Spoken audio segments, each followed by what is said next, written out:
আসসালামু আলাইকুম রহমতুল্লাহ। বন্ধুরা, ইহুদিরা যে পাথর দুইটি পাহাড়ের উপর থেকে ফেলেছিল নবীর উপরে, সেই পাথর দুইটি দেখুন আর লাইক দিয়ে শেয়ার করুন বন্ধুদের কাছে। পাথর আছে সেই উপরে দেখেন, দুটো পাথর দেখেন। ওই দেখেন ওই উপরে দুটো পাথর ওই দেখা পাচ্ছেন কি? না, একটু উপরে উঠুন। উপরে উঠলে দেখতে পাবেন, নিচে থেকে ভালো দেখা যাচ্ছে। না, উপরে দেখাও, ভালো দেখা। ওই আচ্ছা, দুটো পাথর নবীর উপর ফেলছিল, আর নয়। দাঁড়িয়ে গেছে। আচ্ছা, এখানে কেউ মানে রিস্ক নেন না, একটা বিপদ হয়ে গেলে মুশকিল হয়ে যাবে। রাসূলুল্লাহ সাল্লাল্লাহু আলাইহি ওয়াসাল্লাম যখন নিচে পড়ছিলেন, যে গল্প বলছিলাম, যে পাথর পড়ছিল, পড়তে পাথর ফেলছিল, সেই দুটো পাথর, এই দুটো পাথর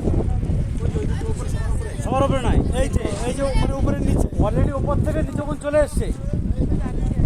হ্যাঁ, অলরেডি উপর থেকে দুটো অলরেডি চলে এসছে ওখানটায়। এই যে এই পাথর দুটো রাসূলুল্লাহ গায়ে ফেলার জন্য চেষ্টা করেছিল।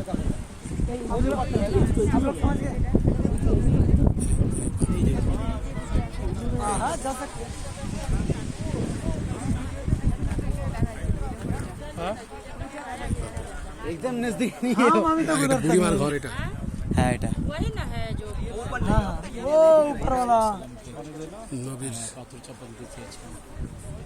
এই সেই আর না আজ